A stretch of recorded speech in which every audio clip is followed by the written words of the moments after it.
దేశ రాజధాని ఢిల్లీలో దారుణ ఘటన అయితే చోటు చేసుకుంది. నగరంలోని సాంకేత్ కోర్టులోని ఖైదీ అమన్ దారుణంగా హత్యకు గురయ్యాడు. అయితే కోర్టులోని అంత కిరాతకంగా చంపేసింది ఎవరు?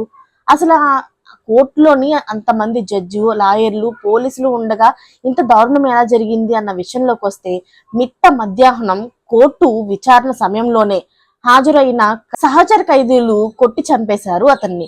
అయితే ఈ ఘటన స్థానికంగా కలకలం రేపుతుంది. హత్య చేసిన ఆ ఇద్దరు ఖైదీలను ప్రస్తుతం ఢిల్లీ పోలీసులు అదుపులోకి తీసుకున్నారు. విచారణ కోసం గురువారం ఉదయం అమన్ ను తీహార్ జైలు నుంచి తీసుకొస్తున్నట్లు గుర్తించారు.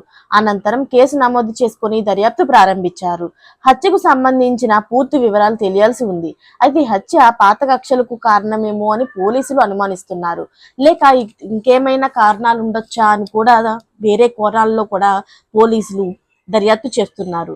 అయితే తప్పు చేసిన వాళ్ళని శిక్షించే కోర్టులోనే ఇలాంటి దారుణ ఘటన జరగడంతో అక్కడ స్థానికంగా చాలా కలకలం రేగింది. అలాగే అంతేకాకుండా ఇలాంటి దారుణానికి ఒడిగట్టిన వాళ్ళని ఊరికనే వదలకూడదు, తగిన శిక్ష విధించాలి అంటూ సోషల్ మీడియాలోని వార్తలు అయితే తెగ వైరల్ గా అయిపోతున్నాయి.